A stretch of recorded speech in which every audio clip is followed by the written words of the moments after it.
Can I have a roll call, please? Chairperson Preston, Here. Vice Chair Haynes, Here. Member Brumbaugh, Here. Member Doutrich, Here. and Member Bunty. Here. Thank you. Will you all please stand for the pledge? I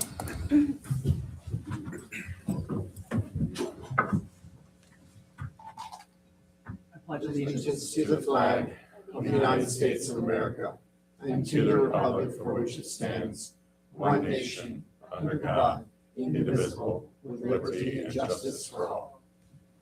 Can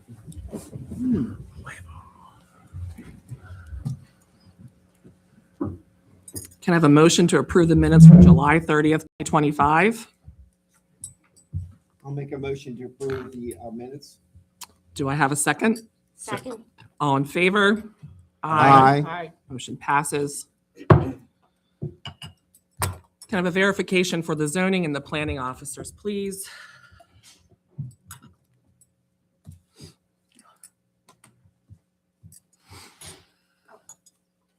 Both properties were posted on December 22nd, so last Monday.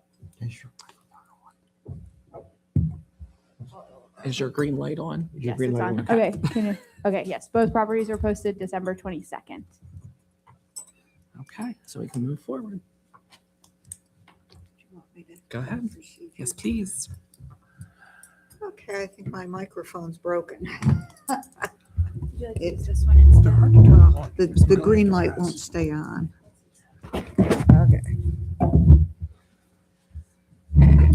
Okay, my name is Joselle Cleary. I am the solicitor for the Zoning Hearing Board.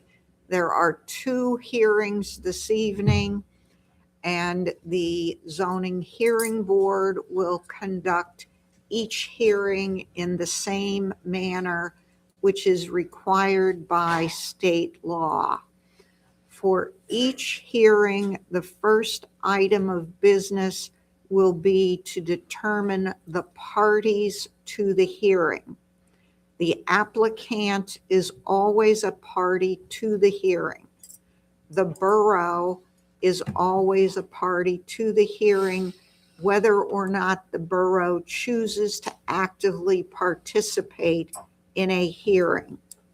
In accordance with the Zoning Hearing Board's standard procedure, if the Borough Planning Commission has sent a representative, and I see the chair of the Planning Commission in the audience, then the Planning Commission will also be recognized as a party to that hearing. Other people may seek to be recognized as parties to the hearing. You do not have to be recognized as a party if all you wish to do is make a statement to the Zoning Hearing Board or ask questions of witnesses.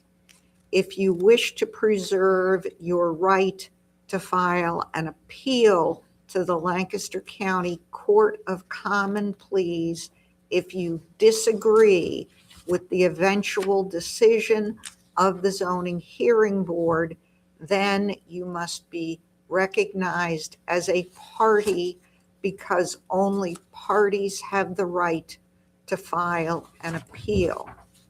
In order to be recognized as a party, you should have an interest in that particular application that is different from the interest of all people in seeing that other people comply with the ordinance. Again, if all you wish to do is present testimony, make a statement to the board, or ask questions of witnesses, then you do not need to be recognized as a party. Once the parties to the hearing are determined, then it is the applicant's burden to come forward and present evidence to the Zoning Hearing Board in support report of the application. The applicant and any witnesses the applicant wishes to present have to be sworn or affirmed. The other parties to the hearing have the right to question the applicant's witnesses. The members of the board or I also have the right to ask questions of the applicant's witnesses for clarification. After all of the applicant's witnesses have testified, then other parties will be given the opportunity to present evidence. Each other party or witness for another party must be sworn or affirmed and can be questioned in the same manner as the applicant's witnesses. After all of the parties have presented their witnesses, then any other person in the audience who wishes to present evidence to the zoning hearing board will be given the opportunity to do so. Such persons will have to be sworn or affirmed as any other witness and can be questioned in the same manner as any other witness. After the board has heard all of the testimony on a particular hearing, the board can close the record of that hearing. The board can render a decision on that application this evening with or without holding an executive session for quasi-judicial deliberations, or the board may take the matter under advisement and render its decision within 45 days. If the board takes either case under advisement to render a decision at a subsequent meeting, that meeting will be a public meeting and it will be held within 45 days. There is a court reporter present. State law requires that the zoning hearing board keep a stenographic record of these proceedings. In order that the court reporter can do his job, only one person can speak at a time. So please wait until you're recognized before beginning to speak. The first time you speak, you will have to state your name and spell your name. No matter how simple you think your name is, you still have to spell it. After all, Ann is spelled A-N-N and A-N-N-E, and the record needs to be correct. Does anyone have any questions concerning the procedure that the board will follow in both of these hearings? Let the record show that no person had a question concerning the procedure to be followed. Okay. Okay, the first hearing this evening is the application of J. Lynn Anderson for property identified as 475 Locust Street. Is the applicant present? Okay, the applicant is present.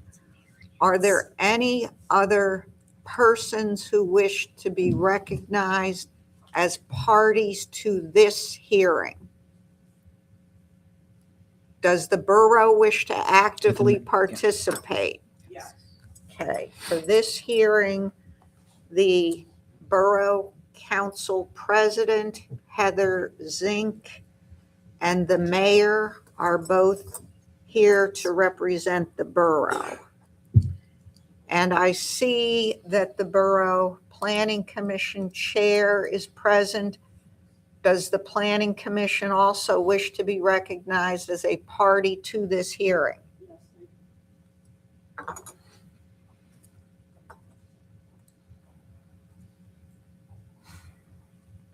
Are there any other persons in the audience who wish to be recognized as parties to this hearing concerning 475 Locust Street?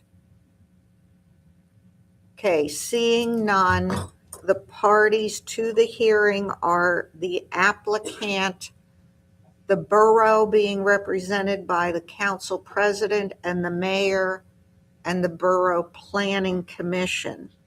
So at this point, the hearing can begin, and the applicant will have to be sworn or affirmed, and it would be beneficial if you would come up to the podium and use the microphone.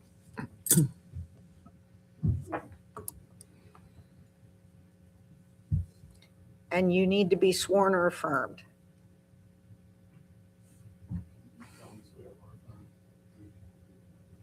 I solemnly swear. Jalen, Jaelyn, Anderson, Anderson. And please speak into the microphone. Hello. And You you can have move to it. go forward and present testimony. So do I just state the business that I plan on opening? You have to provide the board with evidence of what you're requesting from the board. Okay. My name is Jalen, and I'm looking to open my private tattoo studio at 475 Locust Street. I recently purchased the property, and my intention was always to use it as a tattoo studio, and I realized after purchasing the property that the ordinance had changed, so I'm looking to have an exception for that. You need to give more information than that. It's your burden to explain exactly what it is you want to do. The private tattoo studio would be solely run by me and operated by me. I'd be the only artist there. It would run between normal business hours, probably like 9 to 5, maybe 6 sometimes. Not on Sundays, just Monday through Saturday.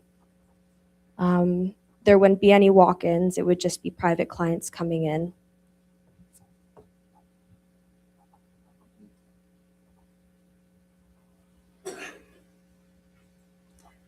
Can you explain where the tattoo parlor studio will be? Anything about the property, parking, how big it is? So the property is a mixed-use property. I'm going to be living above the property. It's a 4-bedroom, 1-bathroom above, and then it is a small storefront on the bottom where the tattoo studio would be ran.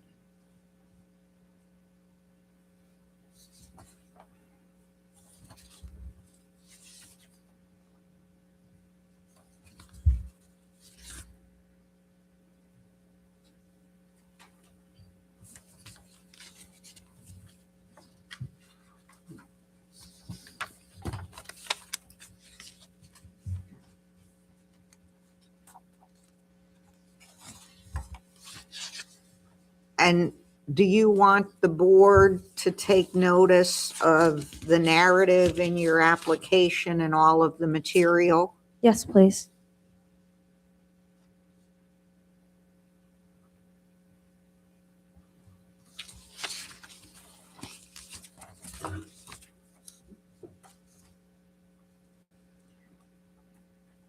Do any of the parties have any questions for this witness? Yes.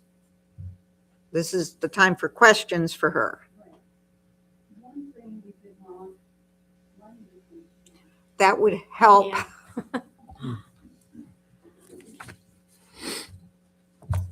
And You will need to state and spell your name for the record.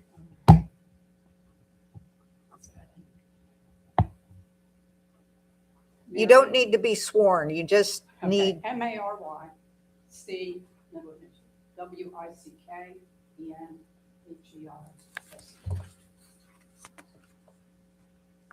One question I had, at planning, we asked you the date that you settled on the property.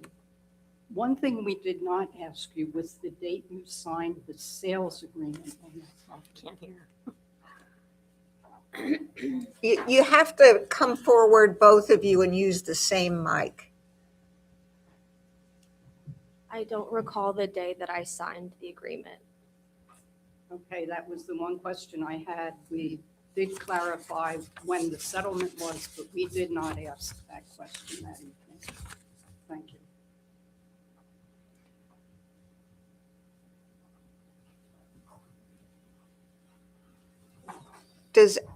Do any of the other parties have any questions for the applicant?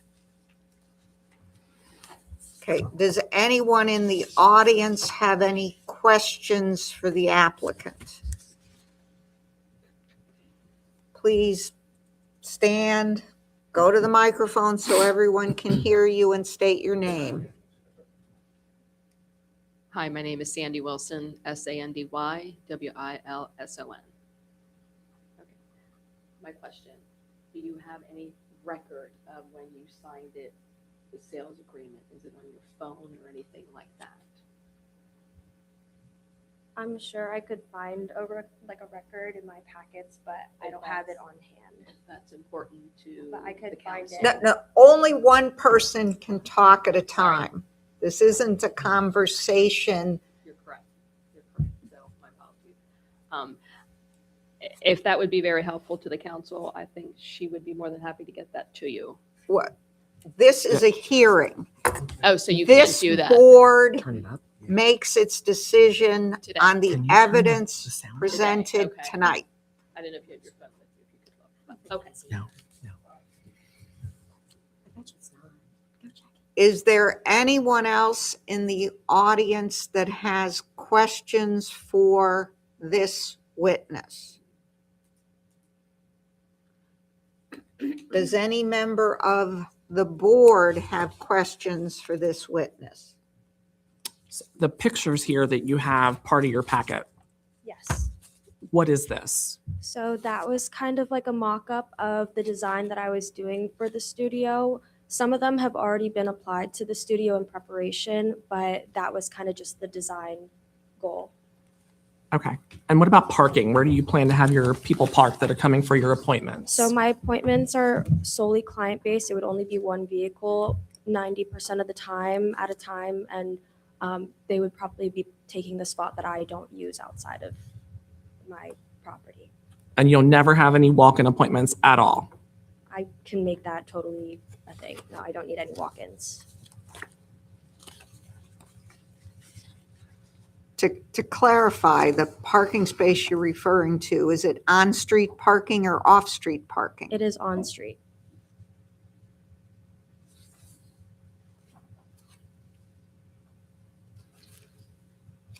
And most of the parking there is metered, you're aware of that, correct? Yes.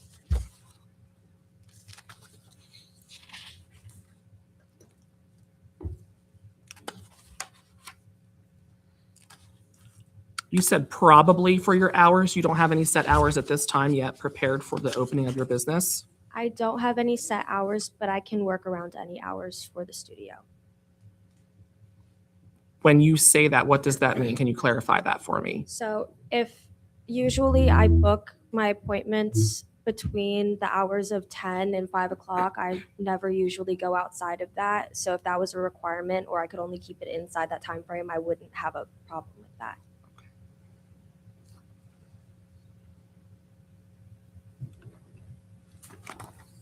Is this your sign here that you're going to use? Yes. And did you present that to anybody else in our borough, like our HARB or planning as well? I brought it to the commission hearing.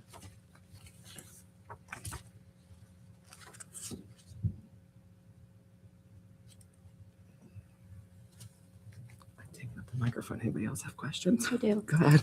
Ms. Anderson, would this be your full-time job? Yes, And what do you do now? I tattoo. So you have a job already? Yes. Okay. Just curious. What would happen if this would not go through for you then? Would you just stay at your regular employer? I would probably stay at the current studio I'm at and lease another space in Highway Commercial over here, Oh, okay. and then lease out this space. Okay. Thank you. Yes, thank you.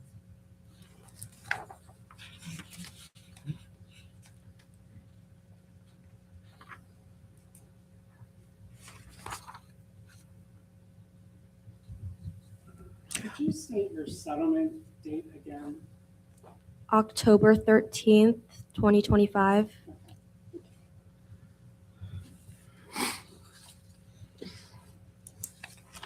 Ms. Anderson, will you have any other employees? No. Thank you.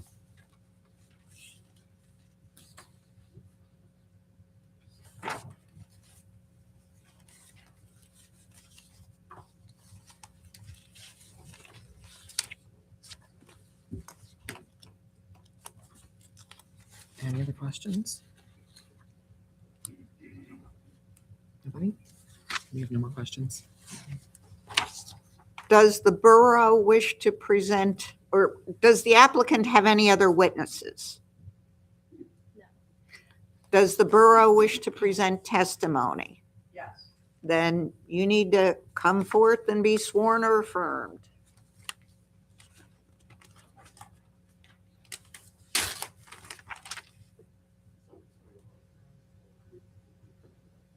I do. Heather, Heather, Zink, Zink.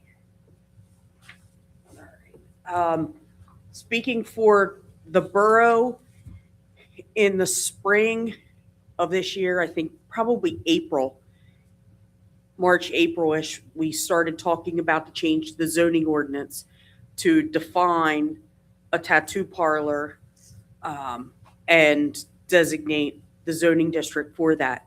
And that was in response to requests from our downtown merchants that there were an overabundance of we not only did the tattoo parlors, we also defined a smoke shop at that same time to locate them on Highway Commercial as well, to limit new establishments like that from our downtown area.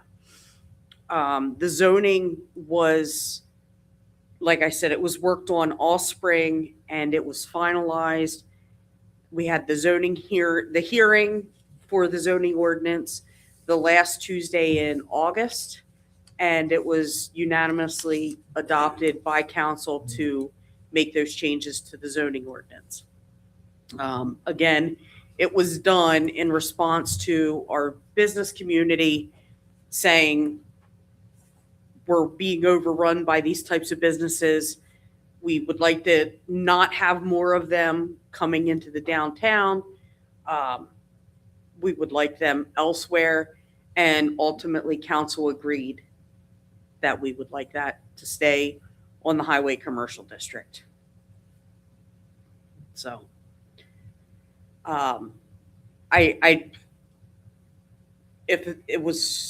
thinking if she settled on the property in October, the agreement had to have been signed well after our zoning change was done. And it's a storefront. It's a storefront just like any other storefront. So in downtown. So I believe one of the criteria for the exception is that it would present a hardship to not use that property for what they're looking for. And I don't see that there would be a hardship if she was not able to use that as a tattoo parlor. It's been used as other things recently. So that's what that's what the borough has to present. Does the applicant have any questions for Ms. Zink? Is there any other party who has any questions for this witness? Well, you're not a party yet. We have to, well, let's go through there. Is there any party that has a question for this witness? Okay, now is there anyone in the audience who has a question? Okay, you need to stand, go up to the microphone so everyone can hear you, state your name and spell your name. Hello, everyone. My name is Gabby Cook. That's spelled Gabbycook. And your question, Ms. Cook. Could I confirm your title one more time before I ask my question? Borough Council President. Okay, thank you. So if you're not the appropriate person to ask, I apologize. Maybe you can point me in the right direction. When doing some online research around the time, I believe, of October, I never saw the zoning map updated from 2022 on the website. Do you think that that could have been a factor of what was going on because the research was trying to be done beforehand, but the information online wasn't correct? I cannot say. I know that we do post the new ordinances and we don't update the official zoning map every time because that doesn't include the table of permitted uses and so forth. But that's all in the actual ordinance, and as far as I know, the updated ordinance that we did, while not codified, was included online. That's my question. Yeah, we generally codify twice a year, and we know we've not done that in the last couple of years, and we are working on that, but it is online. Is there anyone else who has any questions for this witness? Do the members of the board have questions for the witness? Yes. So, Mrs. Zink, could you please tell Jalen about possibilities that could be rented on that first floor? Well, I think there was a Boutique? clothing boutique there. There was also, I believe, the comic book store next door was using it for running like D&D games and Magic the Gathering games and those kinds of things. I mean, they're really, any other type of retail establishment, I think would do well. I think it would be fine. I think there was even a bakery in there for a short time, I don't remember that. right? Mm. Wasn't there? Yeah. Yeah. This isn't a back and forth. Yeah. So,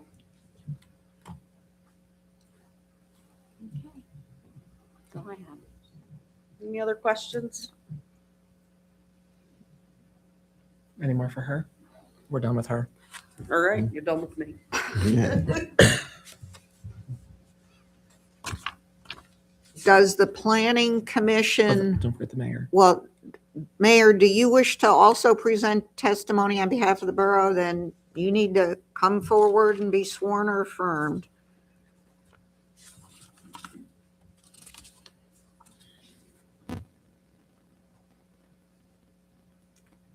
Leo Lutz, Leo-Lutz. I do. Just to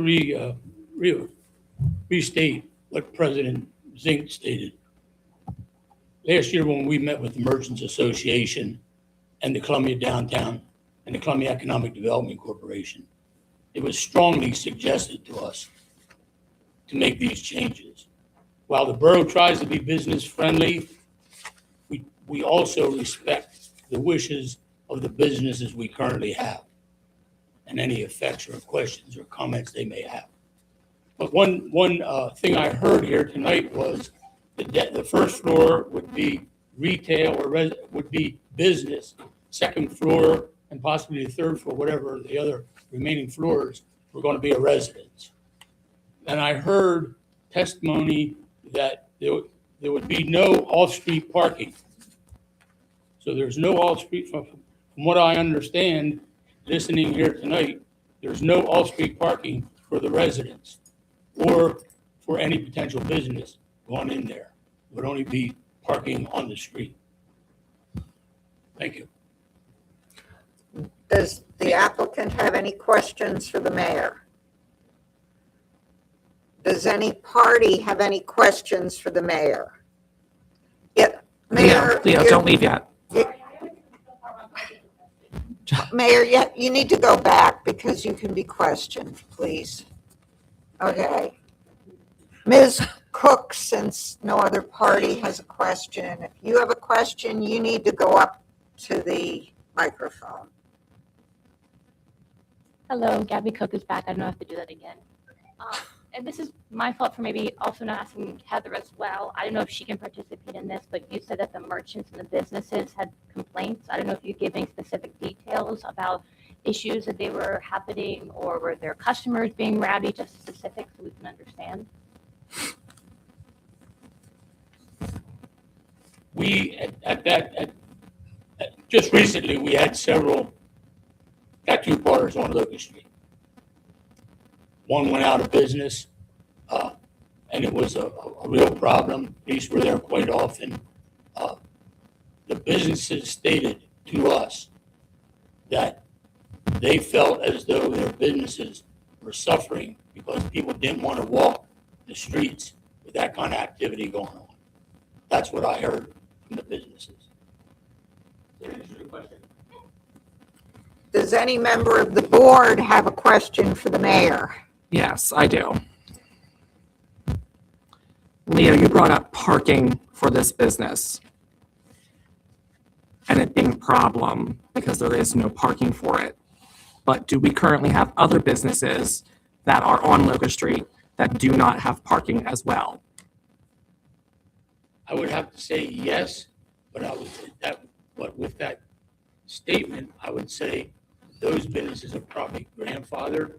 I will say that there have been businesses put on Locust Street where off-street parking was required. And in your opinion, with that being said, there are times possibly that there could be some parking issues on Locust Street if we have no off-street parking for businesses. I would say my statement saying that there is no parking, no off-street parking for both the residents or the business. I am more concerned with the residents than I am with the business. 2-hour parking on Locust Street, that's quite a handicap for a resident.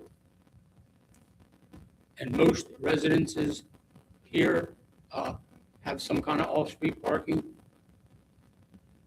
in the downtown district. Okay. Any other questions? Go ahead.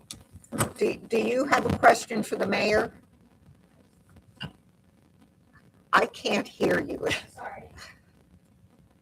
I just wanted to add something to go off of that. Okay. Go ahead. So I'm currently living at this property right now, and I do not have a vehicle. I only do client-based appointments, so whichever vehicle would be parked outside of the residence would most likely just be my client, and I don't have a vehicle, so there's usually going to be a spot available there. And then to go along with local businesses, I've talked to most of them that are on the road around me, and most of them are helping me with the decor for the studio. But you have no off-street parking, correct? No, just on street. Yes. So there's no guarantee for a spot for your customers to park in when they arrive. Correct. Okay. That's kind of what we're getting to with the parking.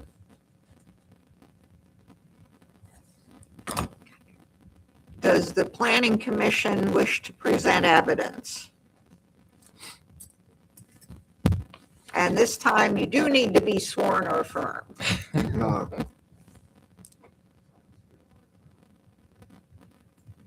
I do. Okay. On December 16th, this property was reviewed by the Planning Commission.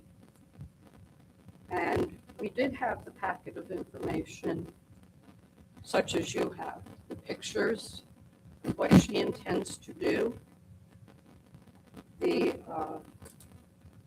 what her plans were, the fact that it is a property that meets the ideal of the comp plan. That it's a business on the first floor, and the owner of that business occupies above there. That's your ideal for your downtown. And we felt that this met that. Like I said we found out the date that she settled on the property. We did not find out the date that she signed the sales agreement on the property. And I could see where there might be a 2-month lag in between there. This ordinance, the ordinance being referred to, all that ordinance did was put a tattoo parlor in the table of permitted uses under highway commercial.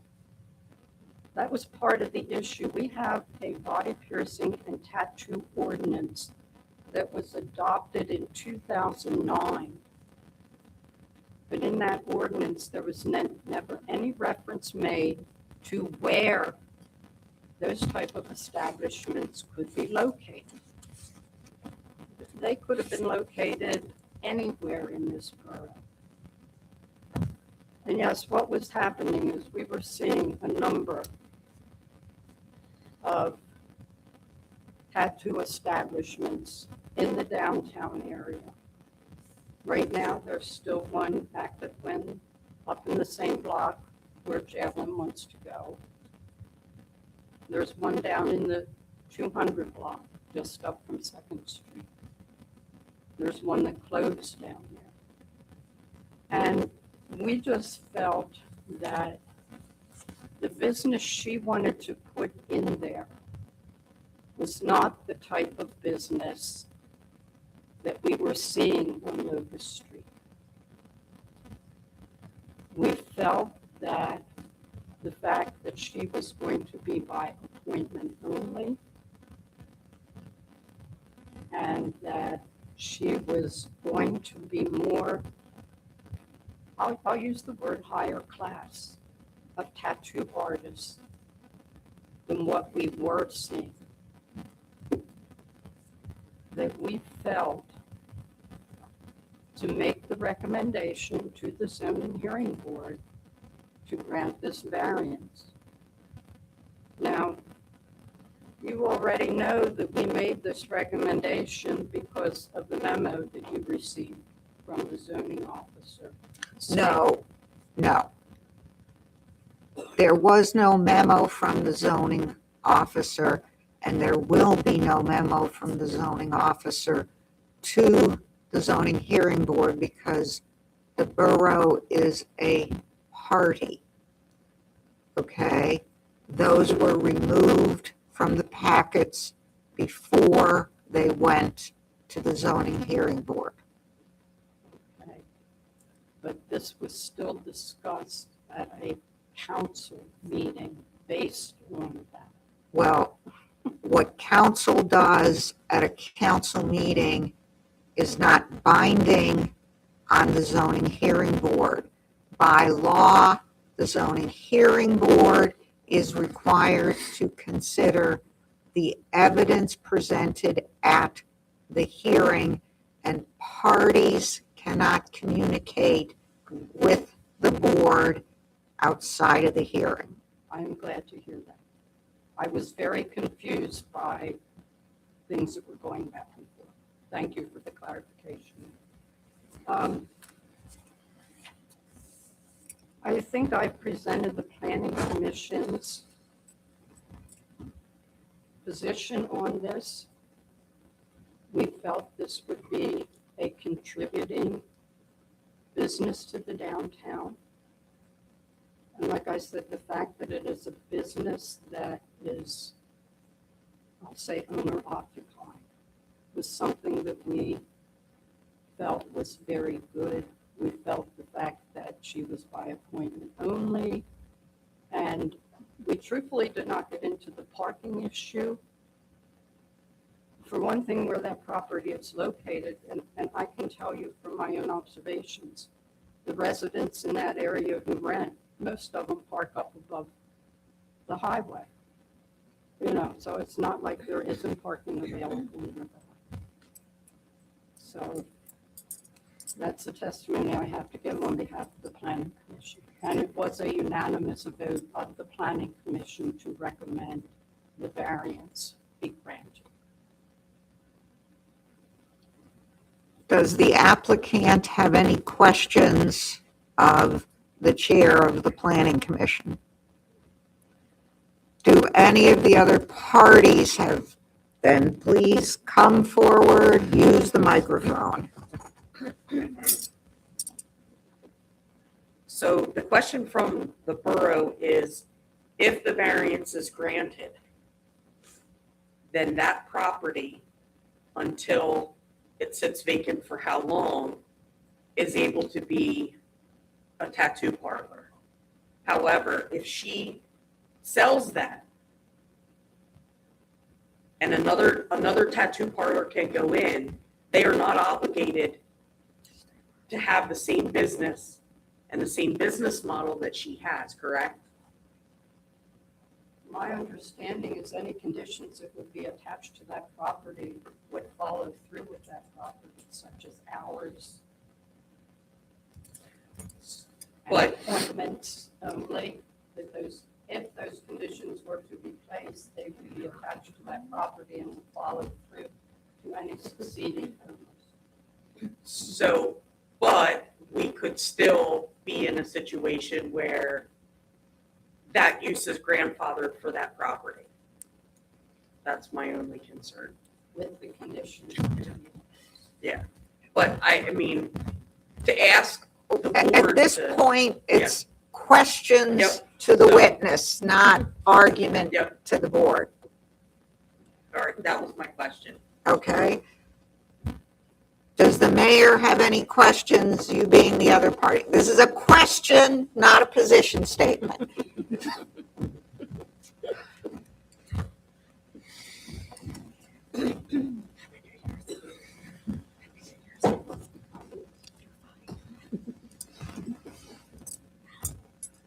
My question is, as stated about the comp plan, does the comp plan have a zoning lexicon in it?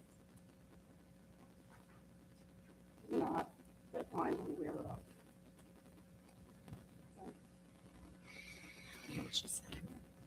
Are there, That I'm aware of. are there any other questions for this witness? Do you have any questions? Anybody out here? No? So, should we? Are there any persons in the audience not recognized as parties who wish to make a statement to the board?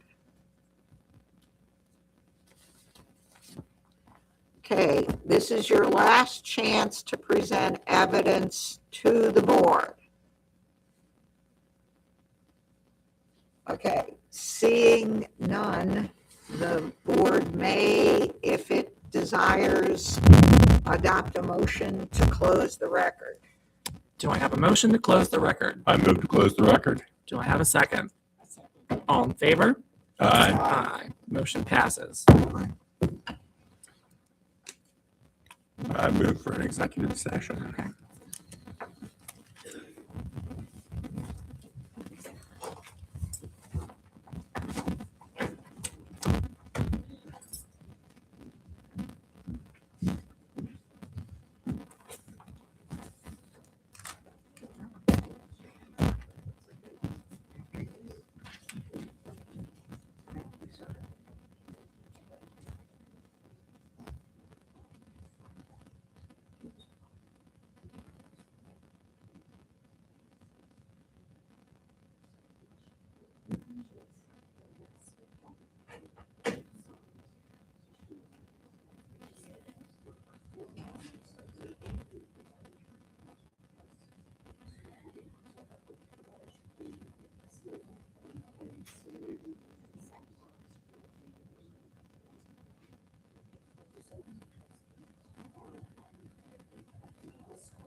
Do I have any motions on the floor? I make a motion to deny the application for 251306 regarding 475 Maple Street. Do I have a second? I'll second. Can I have a roll call, please? Chairperson Preston, Yes. Vice Chairperson Haynes. Yes. Member Brumbaugh, Yes. Member Doutrick, Yes. and Member Bunty. Yes. Motion passes to deny the application for 475 Locust Street.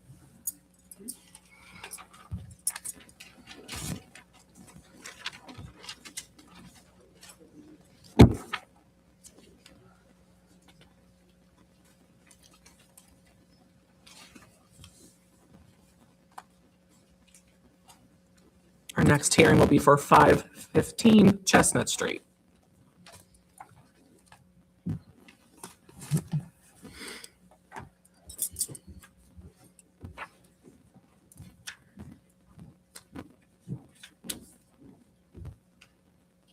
Okay, this is the application of Wayne Williams Jr. for 515 Chestnut Street. Is there anyone who wishes to be recognized as a party to this hearing? Does the borough wish to actively participate in this hearing? No. Does the planning commission wish to participate in this hearing? Is that a yes? Okay, is there any other, Wait, don't hear anything out yet. Hold on. is there any other person who wishes to participate as a party in this hearing? Yes, sir. Please go up to the microphone so we can hear you and state your name and address. We have to determine who the parties are, so I need your name and I need your address. I am Jerry Musser, Jerrymusser. I'm at 508 Chestnut Street. Is there anyone else who desires to be recognized as a party to this hearing? Yes, sir. Go up and do the same thing. My name is Dave Rupp, Daverupp, and I live at 519 Chestnut.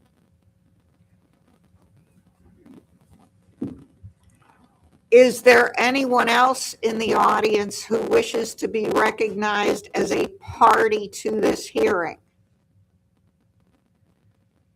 Okay, Mr. Musser and Mr. Rupp both live on the same block as the property that is the subject of the application. As such, they would have standing.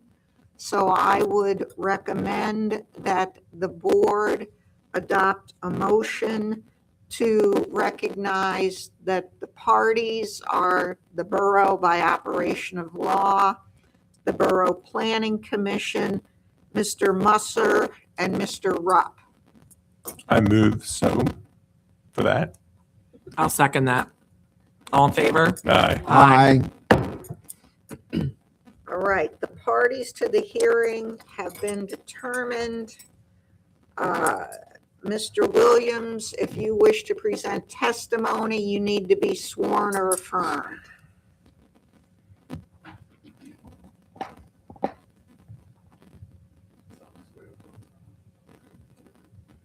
Solemnly swear to tell the truth. Please present your case. Say my name. Okay. My name is Wayne R. Williams Jr. Wayne is W-A-Y-N-E. R stands for Ronald, R-O-N-A-L-D. Williams, W-I-L-L-I-A-M-S. Jr.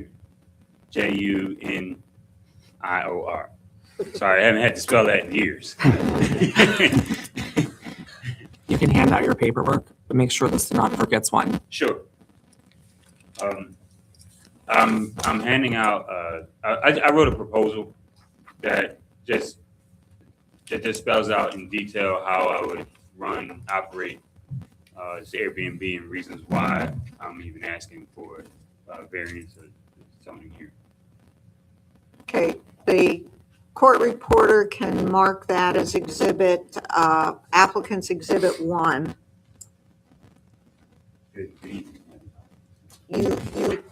You cannot speak until the court reporter is done.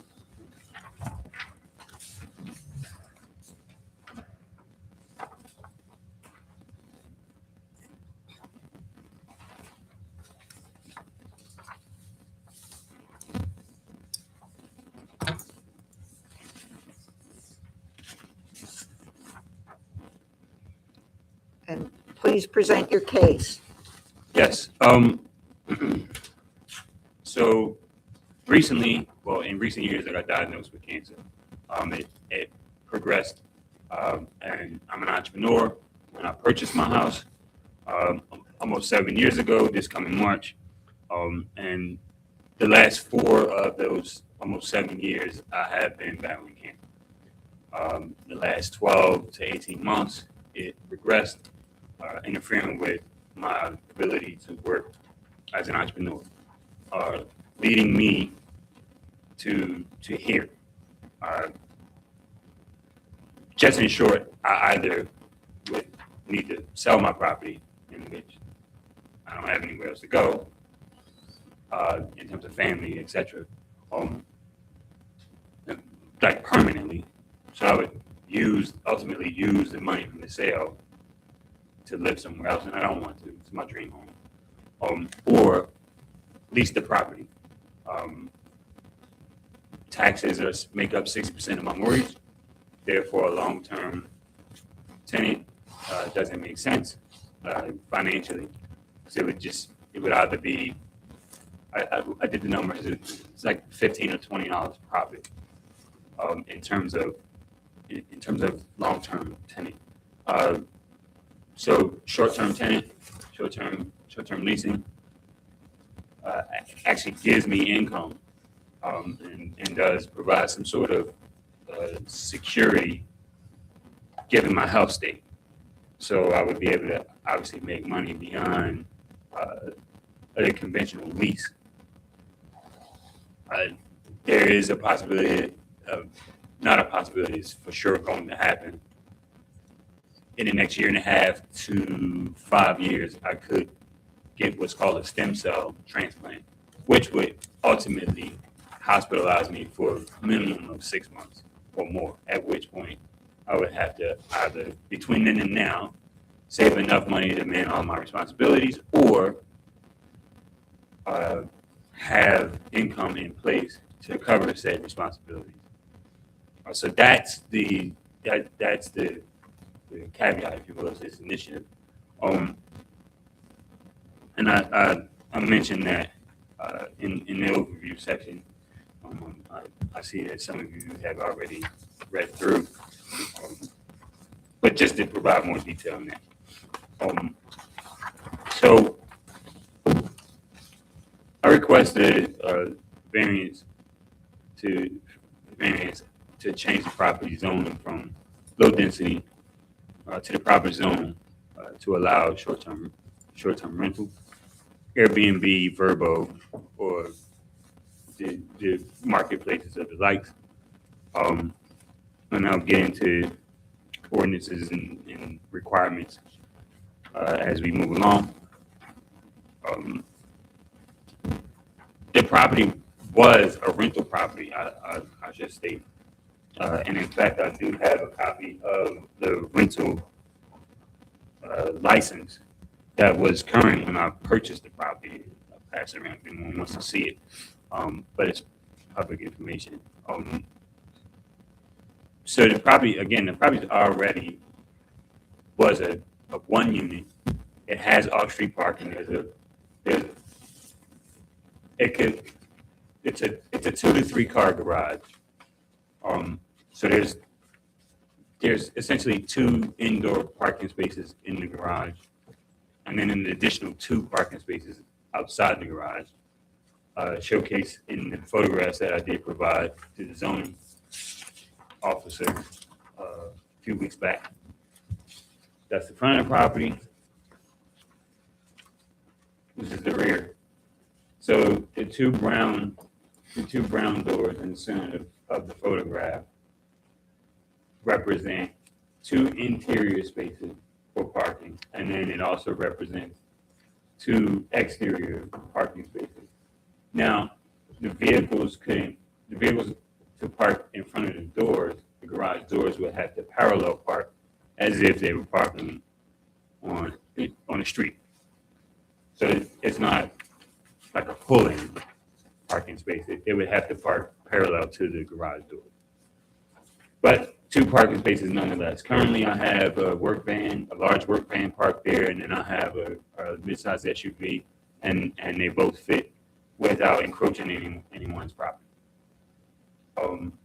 And I've not ever gotten any complaints for parking my vehicles back there in terms of encroachment or causing any problems for anyone else's.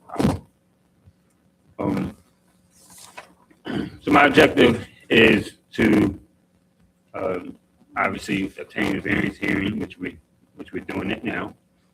Ensure the property is code compliant with the Borough of Columbia. Ensure the property meets or exceeds any marketplace guidelines, requirements, and or requests. Obviously list the property to proper marketplaces to acquire tenants. Maintain code compliance. Maintain transparent communication with all governing bodies. Maintain peace with the residents in the 500 block of Chestnut Street and any other affected residents. Those are my immediate initial objectives.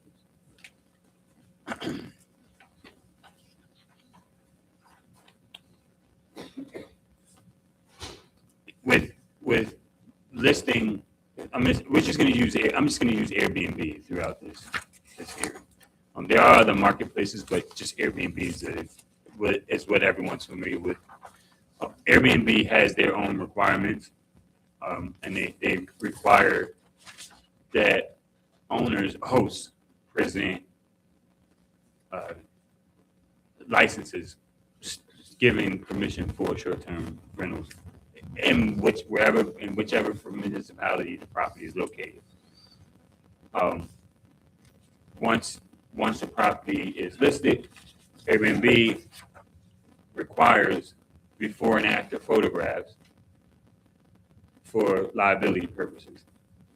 Damage caused by tenants, true or false claims filed by tenants, any neighbor complaints, concerns, and then it's encouraged that you either as a host manage the property yourself or hire a management company. I'm going to manage it until I may physically not be able to. Should that be the case, hopefully that isn't the case. But if it is, I intend to hire a management company.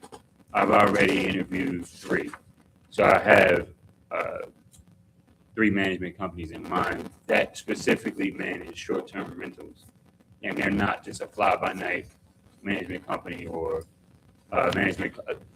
I've had a lot of bad experience with management companies. So management companies I interviewed, they are suitable for this.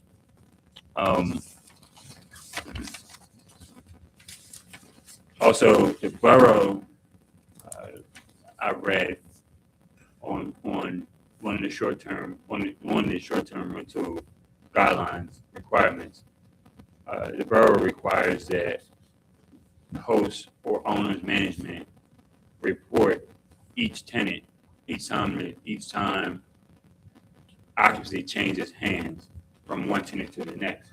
The borough requires us as host owners to notify or at least list any and all occupants, tenants, the duration that they will be leasing the property. So if it's 4 days, 5 days, etc., all of that has to be listed and then turned into the borough. So I would be doing all of that plus providing photographs if necessary to the borough and anything else that the borough would ask will require. So just moving on from that. So I've listed in the proposal section,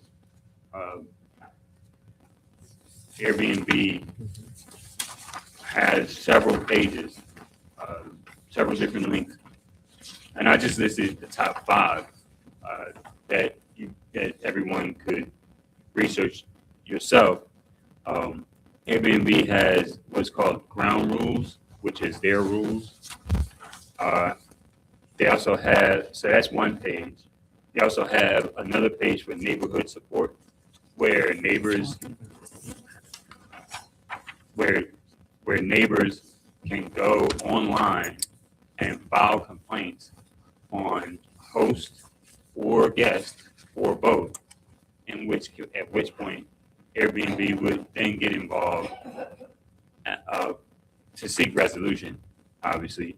And then within that, Airbnb has their own procedures, policies that they follow should a resolution not be reached by host, guest, or both parties. So that link is provided, and I would provide that link and that information to all neighbors. And then Airbnb also gives us as host owners the opportunity to create our own set of rules, which is called house rules, in which Airbnb would enforce those rules should they be violated. And I've listed, I've taken the liberty to list quite a few of those house rules below. Airbnb also provides insurance should there be any damage to my property, obviously. But if there is any damage caused by any neighboring properties by the guest, that insurance policy, it's a $3 million policy that we pay for a premium as host that will cover any damages caused on any of the neighboring properties. There's also a responsible host guideline page. I present all of this so that it can be researched by the board and that the public would just have access to it. Or neighbors would have access to it. Should there be any issues or any concerns, even suggestions. So from there, I decided to include what my house rules would be for guests alongside Columbia's ordinances and Airbnb's their ground rules as well. So the idea is to make it as, in my eyes, is to make it as professional, and I don't want to use the word hard, but I'll just say as professional as possible to help deter unwanted guests in the neighborhood. And I don't want certain guests in my property damaging my house. So a lot of these initiatives are just preventative measures to prevent any, I'm just going to say riffraff, if you will. Those rules, if you guys like, I would read them aloud. I'll just go through a few. And this is mandatory. This is just no exception. These rules are to be followed, and if they're not, then the tenant just has to leave the meeting. I'll just call the police and say, hey, they're violating the rules. They have to leave. Airbnb will support it, and I'm sure the neighbors would support it if anyone found out that they're breaking the rules. But all vehicles must be stored and parked at the rear garage. Access to the property from the rear must be accessed through the garage, not on any other property. That I highlighted that and made that a rule because currently, if I park at the back of my property, I have to walk onto Mr. Brooks' property and then back onto my property. Basically, I have to walk around the garage. And the only way to do that is to access Mr. Brooks' property. It is a rear door. So what I'm going to do is install a keypad for codes, so that when guests come, they just put it, they'll be provided a code like any other Airbnb. They'll open the garage, they'll park at the garage, they'll open the garage, they'll walk through the garage, and they'll be in my backyard, and they'll access the property that way. That's a rule. If that is not followed, they will be evicted immediately, period, point blank. No questions about it, no questions asked. I don't want anyone to be any inconvenience. I don't want my neighbors to be inconvenienced. So the house has a pool. No pool access after 9 p.m. No loud music, noises, or disturbances after 9 p.m. Again, if any of these rules are violated, immediate eviction. No other guests are to stay here other than the guests that are approved by my South Marketplace. I do talk about the vetting process later on in my proposal. No smoking within 50 feet of the property. I used to smoke. None of my neighbors complained about smoking, but just to avoid excess of smoking at the property. No police contact, obviously, except for if there's a medical emergency. 2 vehicle maximum, even though more than 2 vehicles can be parked privately at my property, I don't want any more than 2 vehicles parked at the property at any time.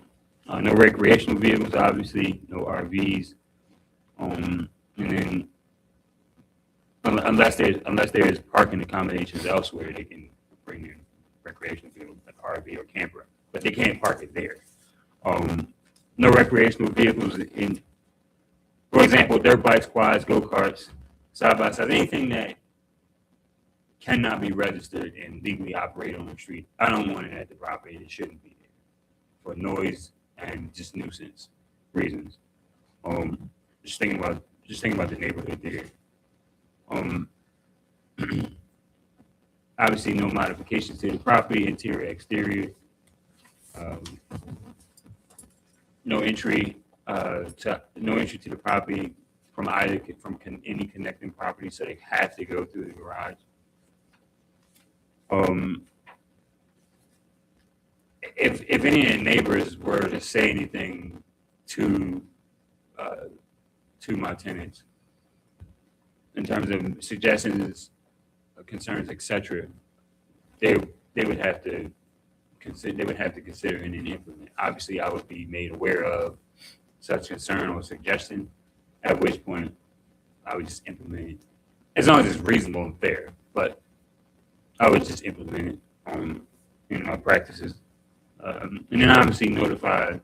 The tenants would have to notify management, myself, immediately in case of any incidents, accidents, emergencies. That way, I'm aware at all times. And if they don't, then obviously it violates their short-term agreement, and then there's consequences for that. Obviously, immediate eviction.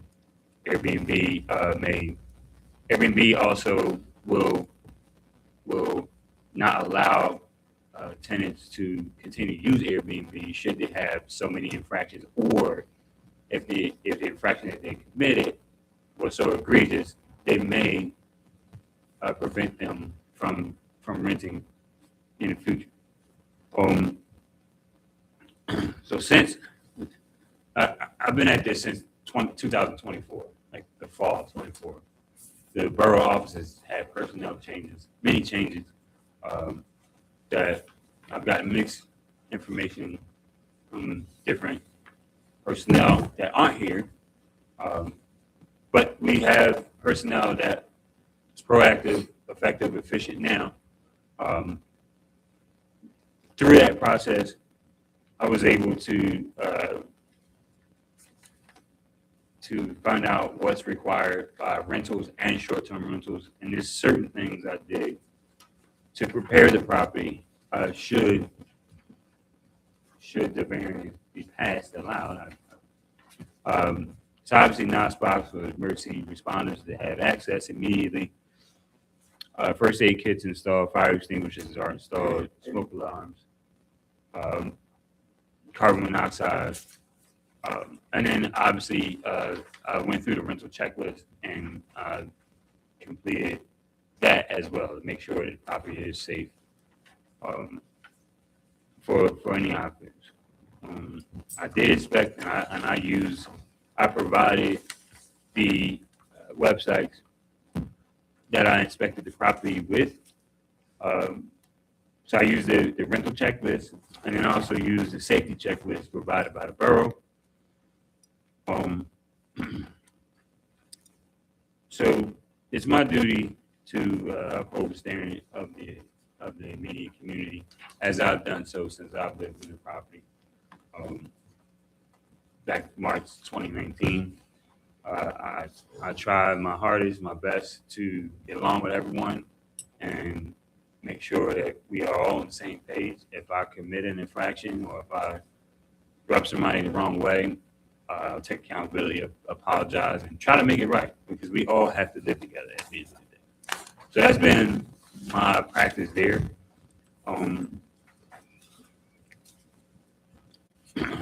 So I'm going to move on to tenant vetting. So all tenants, before I even come in contact with them, Airbnb vets them. And then the daily lease rate that I plan to set, the initiative there is to deter a lot of the unwanted guests, if you will. I'm marketing this property. It's a 4-bedroom, 2.5-bath property, single family. So I am marketing this property to families that are traveling in town, Sight and Sound Museum, Good and Plenty, or Shady Neighbor, whatever, Hershey Park. Families that plan to come in town, explore Columbia and the surrounding towns, if you will. The town has a lot to offer. Lancaster County has a lot to offer, and it is a tourist county. That being said, I plan to market this property to families and I'm never going to rent this place out to someone in their 20s. It's just not going to happen, because it's my dream home. If the opportunity presents itself that I can go back to work, I'm just not going to, then I don't have to do this. So I keep that in mind. So it's not like I'm just going to rent this out to Airbnb and just let it go. No, I'm going to stay there during the times that there aren't occupants, there aren't tenants. And there could come a time where my cancer does go in remission and I can go to work the way that I used to, and I don't want to move back into a house that's been damaged, destroyed, etc.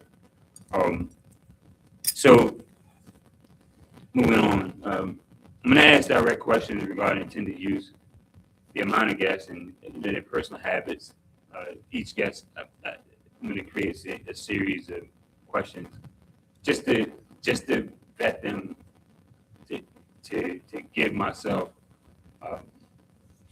the best opportunity I can to rent to the best tenant for short term. 4-night minimum is required. Again, at the daily rate that I charge, combined with the minimum nightly lease required, again, that buffer is there to deter a lot of the unwanted traffic that the borough doesn't want to see, my neighbors don't want to see, and certainly I don't. So provide them the house rules, borough rules, and Airbnb rules. In conclusion, which I've already said a lot, that's in the conclusion paragraph. But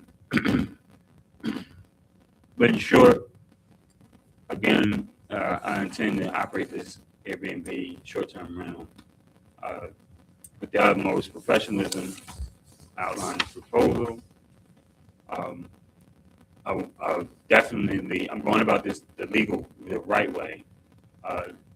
Earlier tonight, someone mentioned to me that someone operated Airbnb without the proper licensing or even applying. So I'm doing this the right way, legally, from the very beginning. I want to work with the borough.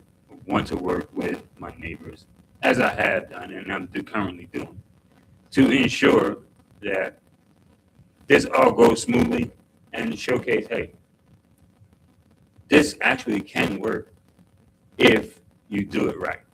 And I think I've outlined enough in my proposal to showcase that this will be done right. Some of my neighbors will make statements or complain about parking. Obviously, I've showcased parking, but I do want to say this. Well, I'll wait till later to say that. I'm done with my testimony. Okay. Do any of the parties have questions for this witness? This is a time for questions, not your own statement. Does anyone have questions? Does any member of the board have questions? Yes, Mr. Williams, are you currently living at 515 Chestnut? Yes. Will you live there during this endeavor? Not while the tenants are are occupied, but during the time that it's not occupied, yes.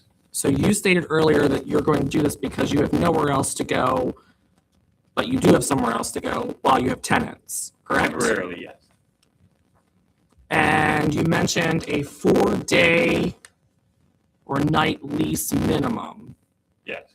So that's what your minimum is going to be, 4 nights of stay at 515 Chestnut. Yes.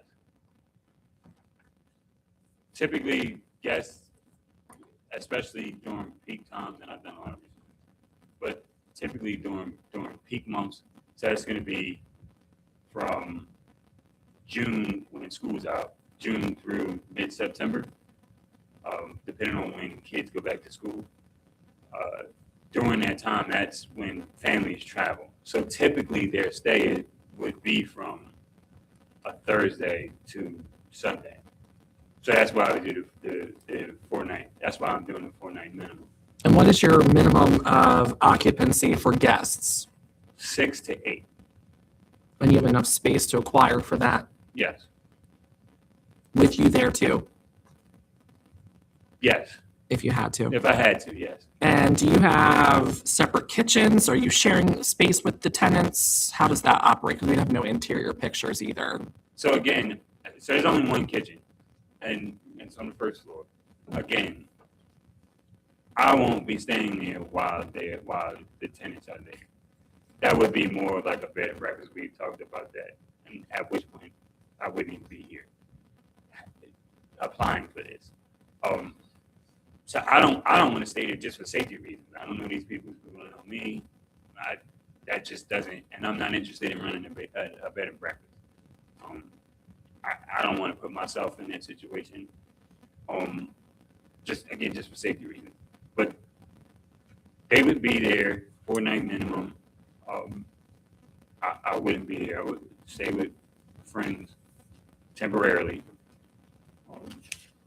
That's pretty much straightforward. And the parking, you said there's 4 spaces in your opinion. Yes. Would they be all 4 spaces open for those tenants No. then? As I stated, in my ground rules, it's listed. There's a two vehicle maximum. So because I really don't want them parking vehicles in the garage. The garage is only for them to access the property. That's it.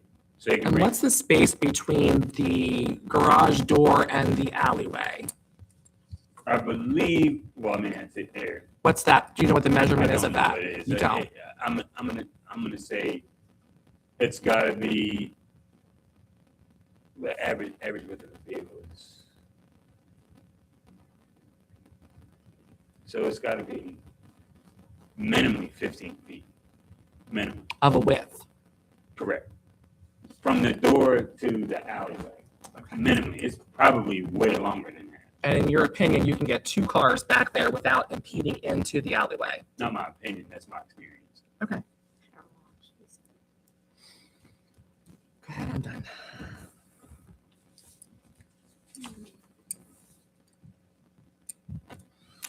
What will you, sir, what would you be charging?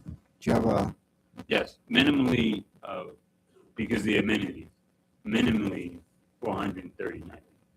is that for 4 days? Yes, Okay. well, daily, but Daily. across 4 days, yeah. Okay, so in other words, when you have this and your short-term renters, it's going to be what was that again, please? Minimally like 420, 430, like something like that. And so I'm a little confused about how the parking, if you could re-explain that, would be. Now, those two with the brown doors, are those your garage? Is that your garage? Yes, this entire building is my garage. From here, this wall here, to this wall here. This is Mrs. David Rupp's property. Okay. And then and this explains why the access to the property to 515 would be through the garage. Because currently, Mr. Dave and I, thank you, Mr. Dave,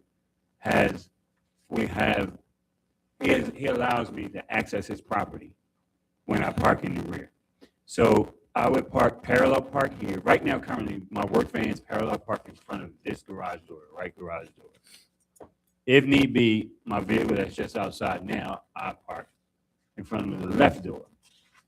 When I park in the rear, I have to walk around this building, up a set of steps, and then either into my yard, or I can continue to walk up Mr. Rupp's.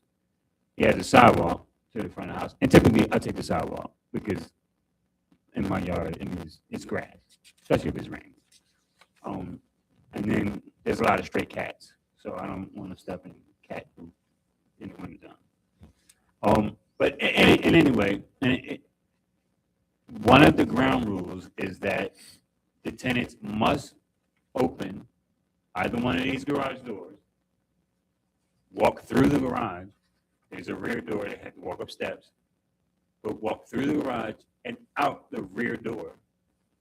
At which case, they would, through that entire experience, they would enter 515 Chestnut and would rain on 515 Chestnut. So no one else's property is accessed. I can do it, but my tenants won't be allowed to. And also looking at your number 7 on page 2, says if tenant occupies the property on trash night, they are responsible for setting accepted trash amounts on sidewalk. That's correct. As I won't be here, and I can't imagine a property manager going down there just for trash. And if they don't, I mean, I've stayed in Airbnbs many times, and that has been a normal requirement. That's not something that's negative. It's not something that's out of the ordinary. I've done that myself.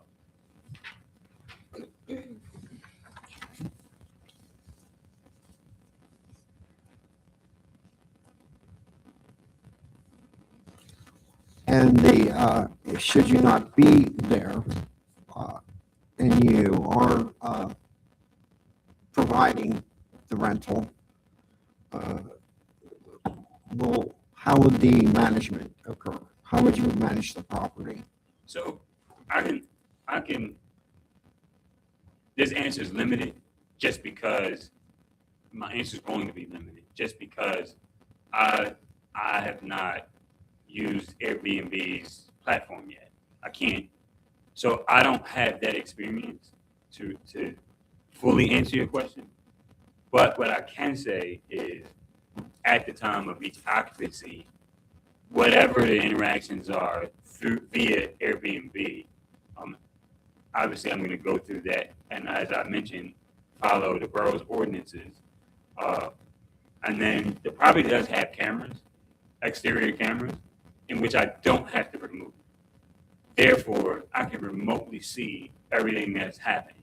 So if a tenant doesn't set the trash out, I can see that in real time and call and say, hey, you haven't followed this rule, it's rule number whatever at that time on the house rules. That'll be placed at the house, displayed somewhere.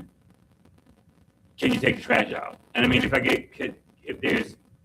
anyone challenges me, then we'll go to the next level in terms of eviction.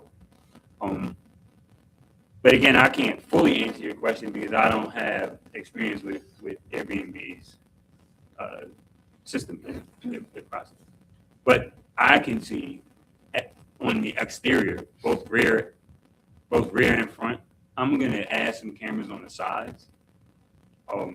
And it's Ring, so I have a subscription with Ring, which all videos are saved. The plan I picked is like 180 days.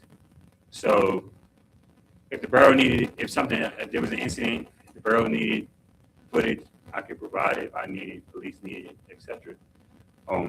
But that gives me and management, if I did hire a management company, that would give us access to at least see what's going on the exterior. So we could have some sort of control from that point.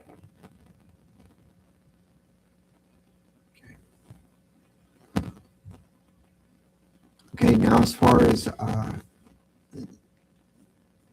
God forbid, if anything should happen, there would be some disturbances or possible criminal activity or something that would, noise ordinances, I mean, how would that be addressed? Again, as I stated, anything that egregious, the police are going to be immediately involved because that's just going to be an immediate eviction. And I would anticipate some sort of challenge or confrontation if it's just myself and the tenant. So I'm going to call the police. Explain what's happening, what has happened, and hopefully I have it on camera, whatever's happening. Show it to the police, and then whatever happens from there is what happens. So if someone gets arrested, hey, I mean, they committed the crime, not us, as suing them. If it's criminal acts, if it's mischief, or derogatory language, etc. Obviously, at that point, that's an immediate. It's not tolerated, immediate eviction. Again, police will be at least present to make sure that that the eviction is safe. So that, because I don't carry firearms, and I don't plan on carrying any firearms. I don't live my life that way. Nothing against anyone that does, but that's just my personal preference. So the police just have to be involved, and I'm sure if there is an incident that's been displayed publicly, I'm sure that my neighbors are going to know, are going to hear or find out about it. And someone will let me know, but I'm sure they'll let the borough know as well. So I'm sure it'll be a process that we'll all have to experience, but I'm going to seek resolution in all scenarios. Positive resolution. Thank you. You're welcome.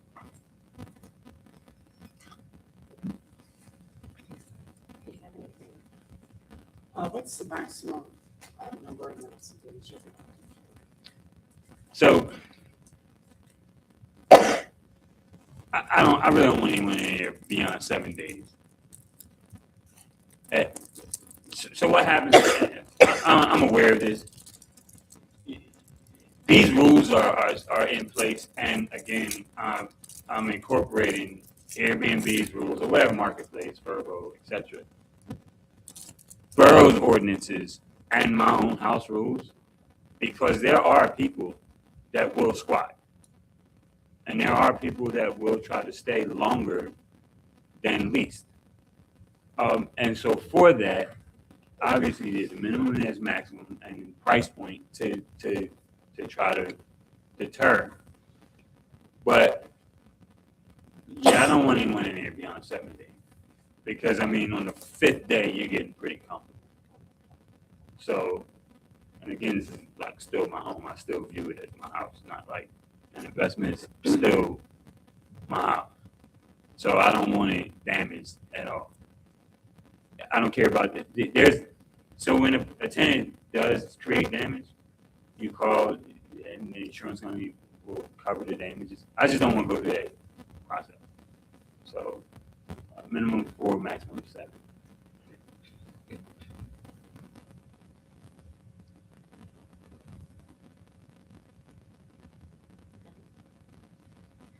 Okay, Mr. Williams, earlier you said that you had like a rental license in an envelope or something? Yes. So when I purchased the property, I only printed this out just to showcase that it was. Was that for occupancy?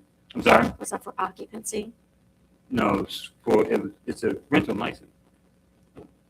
Would you like to see it? No. No. I mentioned that just because, again, the property was a rental when I bought it. I just highlighted that just in case anyone wanted to contest just me doing this. I mean, it was already a rental. There was a tenant living there actually when I put an offer in. So you're making sure that the tenants enter from the rear of the property Yes, and not the front? yes. Will they have a key to the front door? No. Is there only one door in the back of the house they can enter then? Yeah. Okay. You said you have a pool, but they won't be able to use the pool? Be past 9 p.m. I'm sorry, Past 9 p.m. at It's- 9 PM? Yes, it's highlighted in the rules, in the house rules. And like, since you won't be there while they're in your house, how far away will you be in case there's an emergency? So I have to stay within like 20 minutes. It's either 20 miles or 20 minutes. I'm going to stay within 20. I have a few female friends. Please don't judge me. I'm not married. But local, that I could stay temporarily. So that's probably where I would be, female friend of mine. So that's your plan? Yeah. Okay. Sorry to be too personal, but I mean, I got to tell the truth.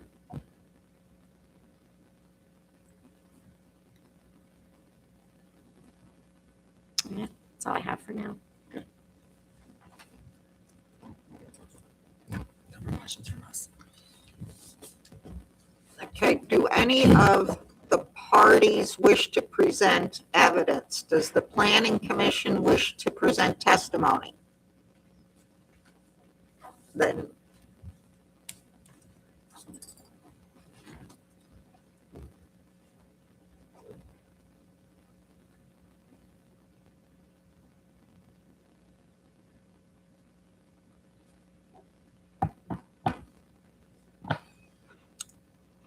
and you've already been sworn or affirmed, so you don't have to be resworn.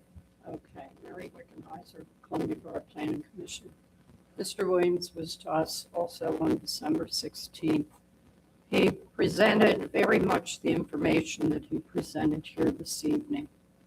And as a result of the material he presented, we did not feel we had the information to make a recommendation to the zoning hearing board from the material that he presented. We also had a neighbor who was present at that meeting. The neighbor is here this evening, and it was a party, so they will be presenting also. But as I said, we did not feel we had enough information, even with the questions that we asked, to be able to make a reasonable recommendation to the zoning hearing board with regards to the request for a short-term rental in a low-density residential area. Okay, does anyone have any questions for this witness? Seeing none? Mr. Musser, do you wish to present testimony? You will need to be sworn or affirmed.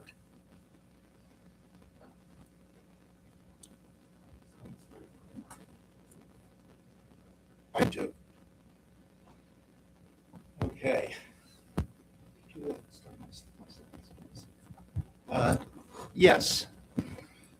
Where to begin after that? Because I'm hearing a lot of interesting information. But I've done a little bit here that I want to give you a little background, a little more specifics. That is our neighborhood. Oops, used to be. Okay, that is our neighborhood right now that we're talking about. I love it here. We moved from Harrisburg 31 years ago. And we put a lot of money, a lot of effort into our house. We're proud of it. We're happy there. We love our neighbors, by and large. Next slide. Sorry if we do that.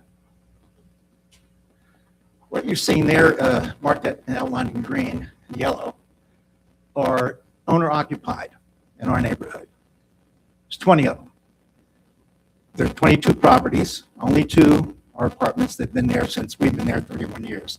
Actually, I'm not sure about the upper one. But the one beside us, which is down here in the lower left, has been there since we've been there. And we've had our ups and downs. Wayne is absolutely correct about that. Lately, it's been pretty good. We're thrilled about it. Next, please. That is Wayne's property in relation to the neighborhood, just so you have a reference here. And next, please. Now, yeah, as I listen to Wayne and all his rules that he expects people to follow, I can't get my wife to follow. So I'm not quite sure how he's going to have everybody follow every rule and every ground rule, every house rule, every Airbnb rule. And as neighbors, we are going to be very, very busy neighbors because we're going to be calling the cops a lot. We're going to have to go online and lodge complaints officially. It's going to be a busy time for all of us. And I'm not looking forward to that. I don't have the time for that, frankly.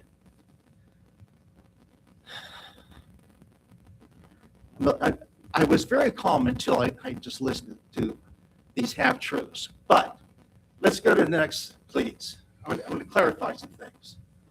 It's 34 feet is what we're talking about. Now, 34 feet sounds like a lot in parking. 2 cars probably don't take up that much. If you could go to the next, please. You notice when you're parking, you have a few inches past 9 feet. That's not a whole lot of space. Next, please. Now, if you put 2 cars there, you have to go rather tight. If Wayne wants his visitors to go through the garage, do they open the door first? Then somebody has to. How do you get into the garage if you're going to be parking there? I don't get that. I don't see how it's going to work. Next, please. Now, to do it properly, the standard for a parking box is what it's the term for it. The way a parking box is what you would see on a street by a curb. Instead of a curb, we have a garage, replacing the curb in that case. So that's 8 by 22 feet. Can't fit 2 of those because you can't.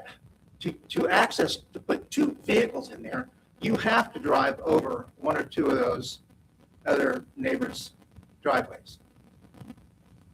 Try to do a little point in when there's no space between for a vehicle, extra space, just enough space for 2 vehicles. Did you try it? This is not a conversation. And if you could drop it down from helicopters, you would fit them. I don't think that's possible. Or wheels are turning, you push them in. It's just not a practical and viable situation. Next, please. That's showing you a little bit better. That's showing you Dave's property. That's the only way, because it's a one-way street. You have to come up this way back into that street, kind of like someone has to like get you to go in, and you can't avoid Mr. Rupp's property. To put your second car in there, maybe your first car is no problem, second one is. Next, please. This is what, now he's already explained this, so I devised this because I never heard him say that before. But that is what has to be done now. And if you're a neighbor, a long-term neighbor, you have a conversation with your neighbor. You say, hey, is this the only way? Oh, that's right. Since you're here, there's no problem. We have a relationship. Go use it. That's fine. But does everyone want to listen to all these guidelines and rules? Let's say they don't like to walk through the garage, or maybe they can't figure out how to park and open the garage to get through the garage to come out that other door. I still can't figure that out. Let's say they walk around the whole apartment, so they have to walk around because they're not going to use this. How are they going to get in to get to that one door in the back? It's all very convoluted for me. I've listened to this a number of times. It's very convoluted. It makes no sense to me, any of this. It's just not a viable situation. I actually had more to say, but give me a minute just to get back to my station. I forgot to bring it up. Because there's one final point. Now, in Wayne's initial presentation the other week, he made a point. I don't think I'm going to have any neighbors going to object to this. That was his words, more or less. It's on the tape. No, this is not This is just a your testimony right conversation. now. I'm just responding. Don't. No, to reaction. No, your objective is to talk to us. Okay, and here is evidence of people on our block that do not want this to happen. Can I submit this to you? Okay, let's back up a minute here. You have slides. Can the borough make, finish that. what? Only one person talks at a time. So please let me finish Yes, ma'am. before you start. The court reporter can't take two people at once. So you've given a slide presentation. Does the borough staff have a copy of that can be retained and made part of the file? Yes, then you will have to save that if you're giving him back his drive, okay? So do that now if you could.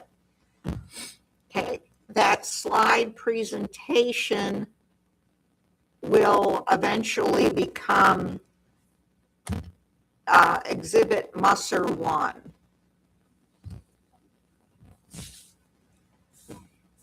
And then with what you have there, that can be marked as Musser 2. And you can give that to the court reporter to mark, and no one talks while the court reporter is marking.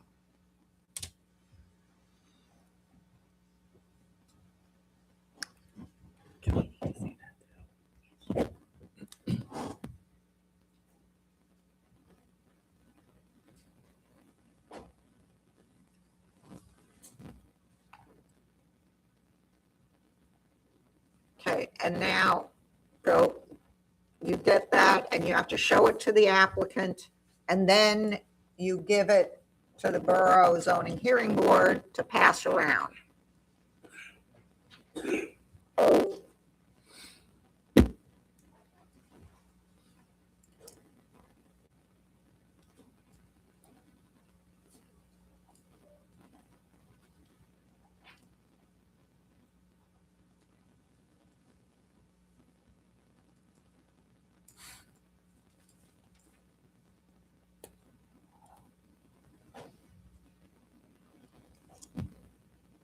Now, give it to the board. Okay, and now you can continue testifying. I'm finished with what I have to say. Then Mr. Williams, as the applicant, can cross-examine you. And you need to both be at the microphone.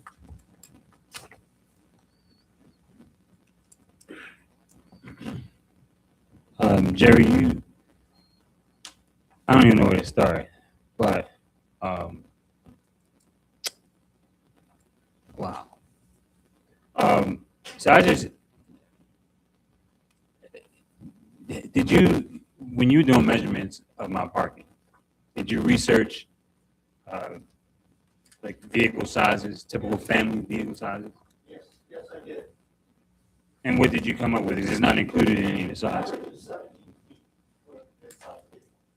Okay, so, I just quick did some research. Dodge Caravan, like it's average. Wait. You're cross-examining him, so you're asking him questions. You're not testifying anymore. Okay, fine. Where'd you get your where'd you do your research? Why didn't you include it in your slide? If you showcase 36 feet in weight and width for parking, could you pull the slide up? Could you guys? Can we pull the slide up, please? What are you looking for to be pulled up? So there's a slide, it wasn't, I didn't see a number on it, but It was there's 34 feet. It was in a length slide from wall to wall. Yes, it's that slide that shows measurements from wall to wall. Parking.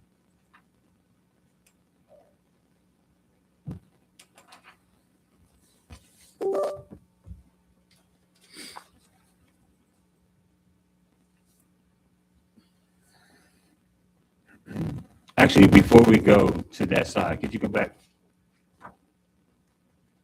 Right, one over. Okay, Jerry, do you live next door to a rental property? Yes. How many units is in the rental property? 2, 3, 4. There's 5. You and I know this. 1, 2, 3, 4. Oh, yes, there is 5. Okay, thank you. Two efficiencies. Okay, but it's a 5 unit. You agree to that, right?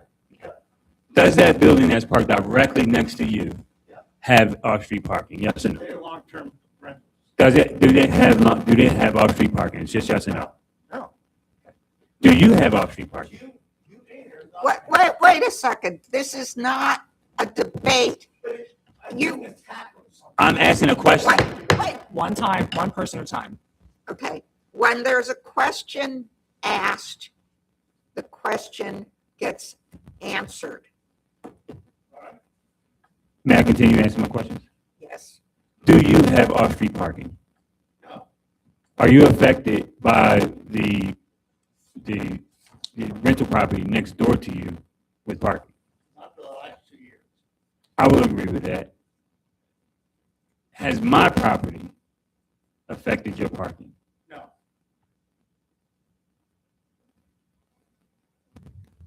Jerry's house is directly across, well, the 5 units is directly across the street from mine. Have you complained when we did have problems with parking? Did you make any complaints to the borough then? I was a part of that group and you didn't make any complaints. Next, could you go to the next slide, please? Next slide. There. So you came up with, what was your measurement of how many cars can park here? Well, I think only one fit here. They were parked within my park. You think or you know? I know. You can't do it for 2 without people's property. Since I can ask a question, I'd like you to come tomorrow and I'll showcase how. you can- Wait. It is after 9 p.m., okay?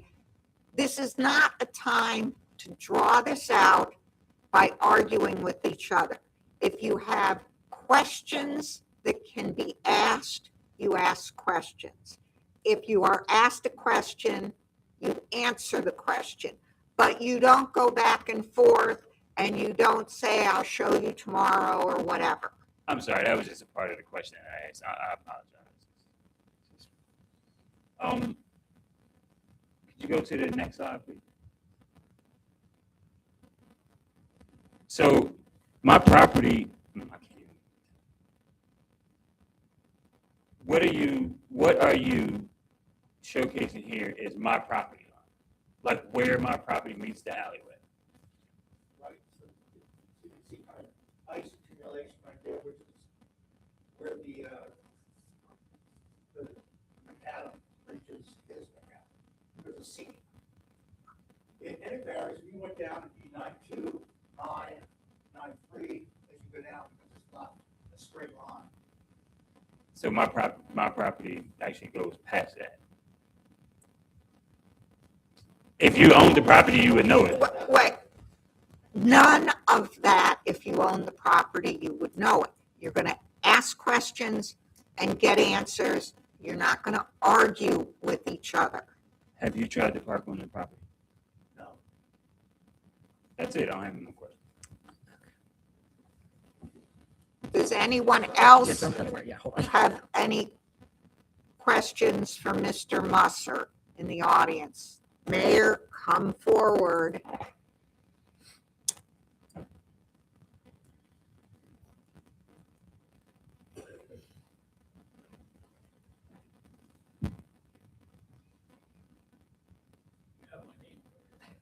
Mr. Musser. Yes. You remarked that the property next to you is a 5-unit. Yes. Yes. Did that 5-unit exist prior to the zoning that required off-street parking? I did have 31 years and it's been there that long. Thank you. Does anyone else in the audience have any questions for this witness? Do the members of the board have any questions for this witness? No. Seeing none. Mr. Rupp, do you wish to present testimony? Yes.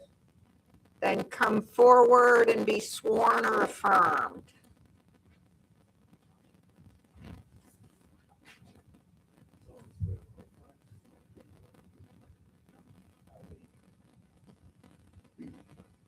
Now, I have a written letter. Please use the microphone.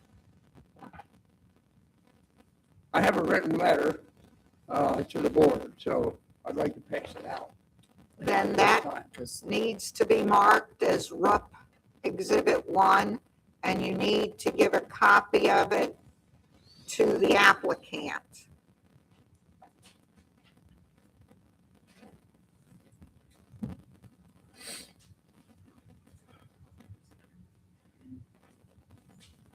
Can I pass some out? Yes. Yes. You give the okay. The board. No more, please, us first. Thank you.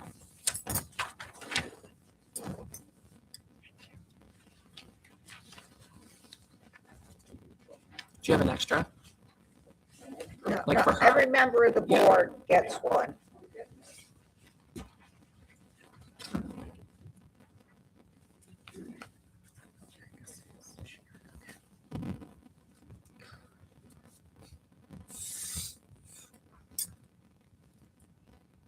Please present your evidence.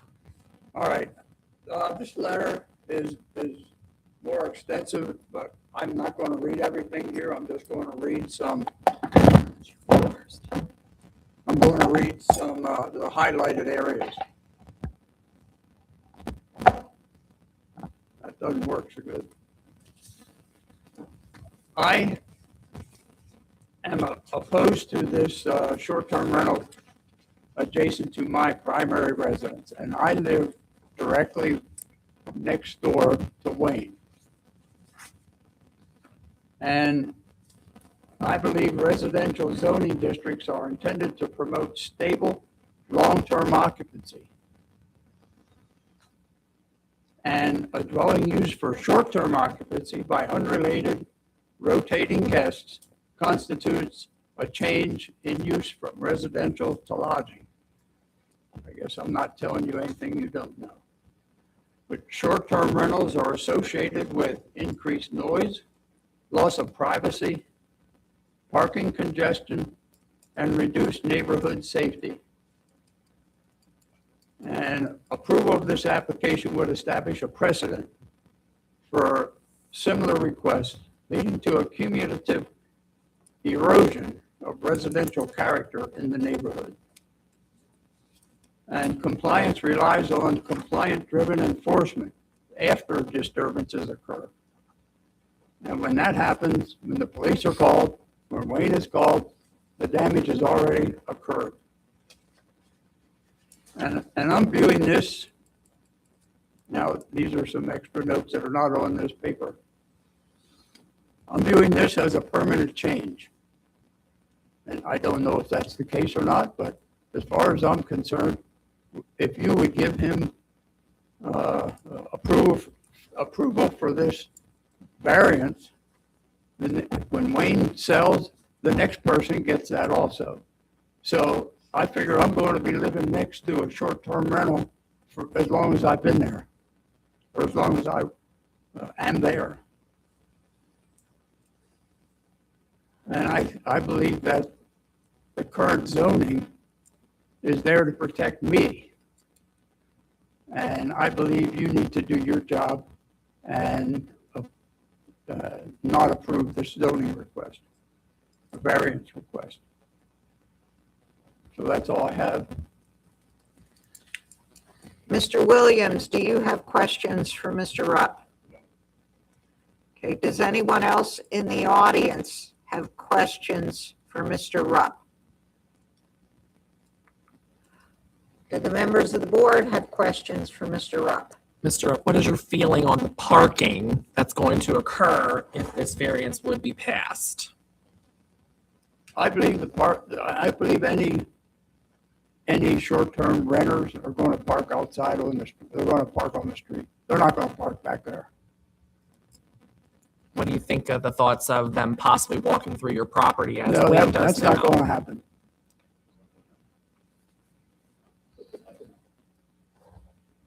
Now, I feel like I'm repeating myself, but I talked about this at the planning commission.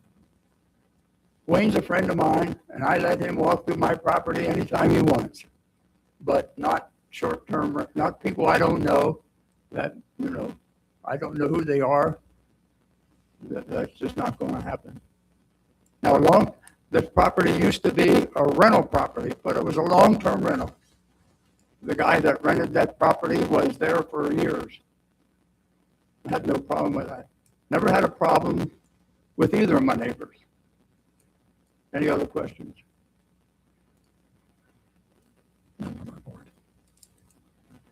Is there anyone in the audience not recognized as a party who has questions for this witness? Seeing none, is there anyone in the audience who's not a party who wishes to provide testimony? Please come forward, state and spell your name, and be sworn or affirmed.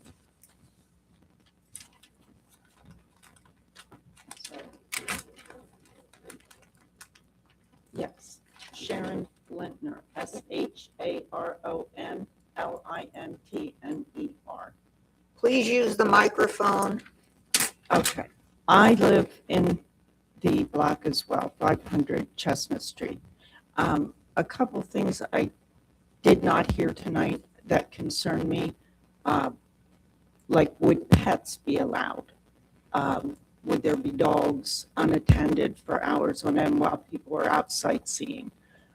Also, I wondered about the pool, because if people are coming through the yard, is the pool being maintained? Is it covered? I didn't know if there was a sidewalk for them through the yard, and if they don't have a key to the front door and they park in front of the property, I don't know how that's going to work either unless they're walking the whole way around and going through the garage. And I have a real problem with stipulations being put on or conditions because I've seen firsthand, in fact, just this week, where stipulations on another short-term rental on Locust Street are not being followed for parking. They have 5 designated off-street spaces that were not being used Sunday morning. There were 3 cars parked out front of the property on the street with New Jersey plates and a 4th one with Virginia plates. So the 5 that were designated and used as the stipulation for parking were not used. And I don't know how that's going to be enforced. If it's a Sunday morning, I don't know who's going around checking that kind of stuff. So you can put all the conditions and stipulations you want on something, but if the enforcement's not going to be there, it doesn't mean anything. And the neighbors still suffer. And I don't want to be a babysitter to a house, to have to watch it all weekend or, keep an eye on what's going on. That's not why, we moved into that area. And I also will add that I feel it has direct possibility to lower our property values. And at our age on a fixed income, we can't afford to lose the value of the property. And I was a little surprised tonight that it was allowed for them, the applicant, to ask about the property across the street and the off-street parking not being available there at the apartment building, because that's not the building we were talking about here tonight. And the topic, that was not the topic. So I was hesitant to bring up about the other Airbnb on Locust, but after I heard that, I thought, well, I guess I can. So, okay, that's all I have to say. Thank you. Is there, stay there. Mr. Williams, do you have any questions for Ms. Lintner? Is there anyone in the audience who has any questions for this witness? Does any member of the board have any questions for this witness? No. Okay, is there anyone else who wishes to present testimony to the board? Okay, seeing none. Mr. Williams, do you have any closing remarks?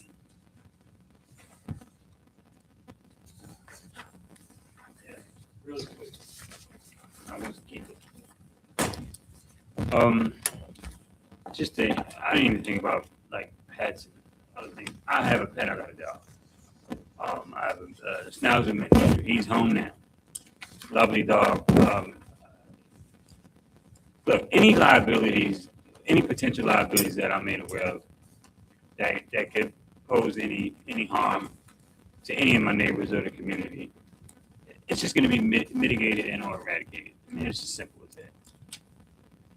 I do that now with my own actions and my own behavior.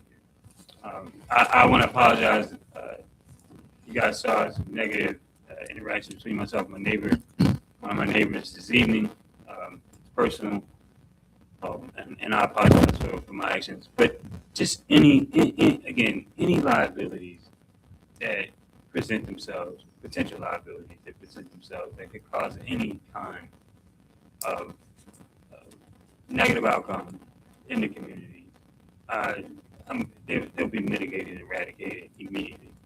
I did mention that there are exterior cameras to the property that I will monitor daily, and obviously I'm handpicking the tenants. Therefore, that's going to give me comfortability, but I still have access to the property to see what's going on. So if someone's parking in the front, again, that's against the house rule. Airbnb is going to support that.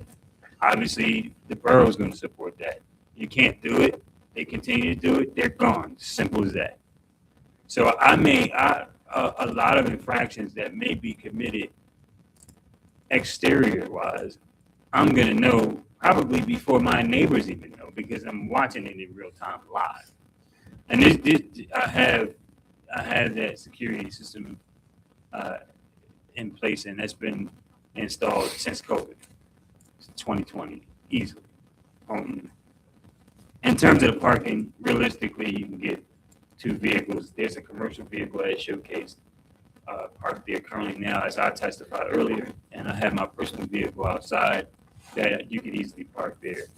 The van that's parked there now is much longer than the conventional family vehicle. The vehicle that I have outside now is a conventional family vehicle, and both vehicles fit in those spaces without a problem. Yes, you may have to, because you parallel park, there may be a time that a tenant, if they park in front of the left-hand garage where the van wasn't parked, yes, their vehicle may encroach Mr. Rowe's property for a short period of time while they are parking. At which point, again, if there's any damages done by tenants, obviously it will be repaired.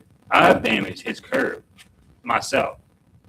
And I went and knocked on his door, or I saw him before I knocked on his. I can't remember how it happened, but I know that I went and told him that I damaged his property. And I didn't have to tell him that, because I could have just let him think someone did it and he'd go on. But that's how I am. It's the type of neighbor that I am.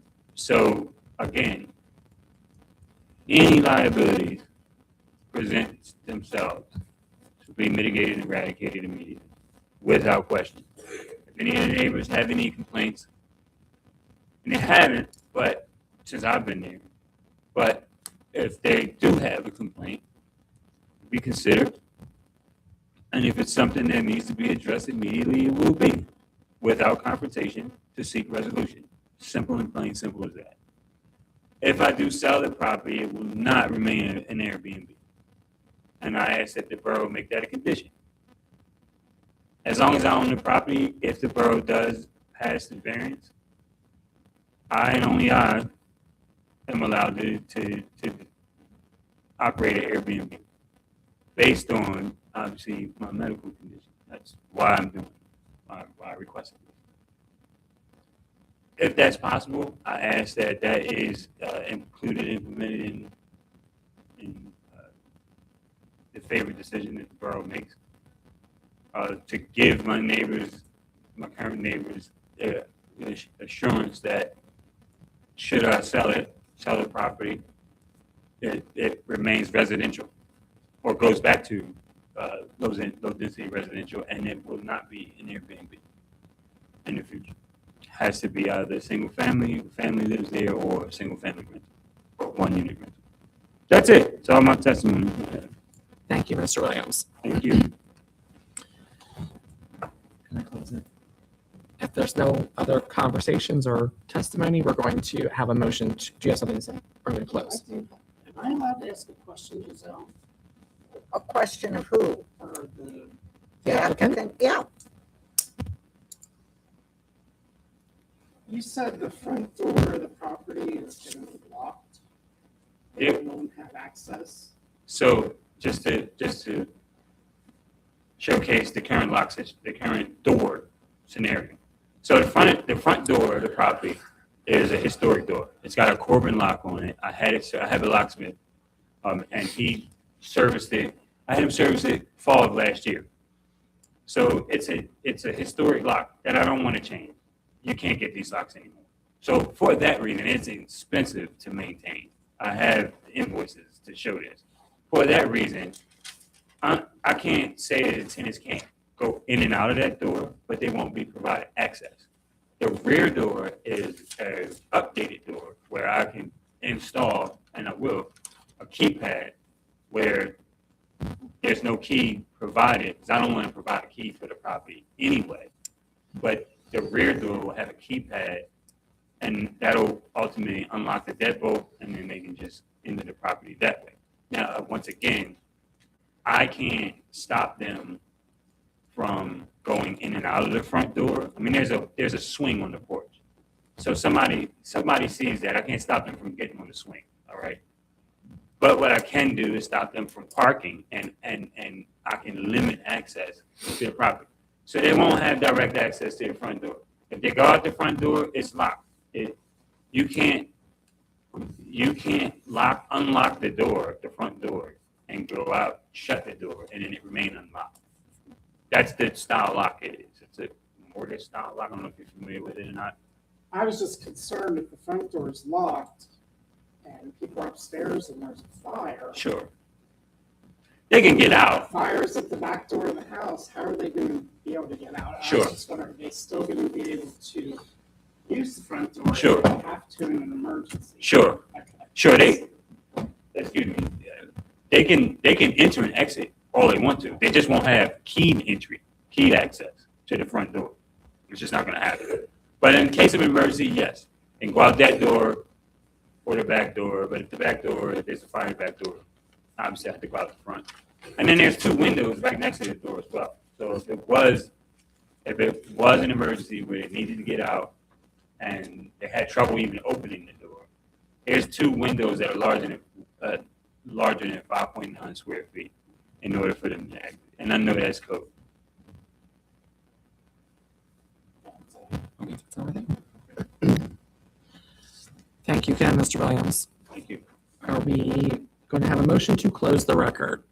Yes, motion to close. And a second. So the motion to close the record is passed. Do we have it ready for decision? What? Do I have any motions? Do you want executive session? I'm asking you for a motion. You're asking me? I'm asking the board for a motion. Oh, no. Is that what we need? All right, we're going to take an executive session.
We call Ray's back. Oh, gotcha. Sorry, Ray. Ray is the most important person in this room. We're going to call back to order for 515 Chestnut Street. Do I have a motion on the floor at this time? I move to deny the application. Do I have a second for the motion? May I have a roll call, please? Chairperson Preston, Yes. Vice Chair Haynes, Yes. Member Brumbaugh. Member Dowtrick, Yes. Member Bunting. Yes. Motion passes to deny the application for 515 Chestnut Street. Do we have any other business we need to discuss this evening? None? Do you have anything you need to do? No? Are there any applications for next month? No.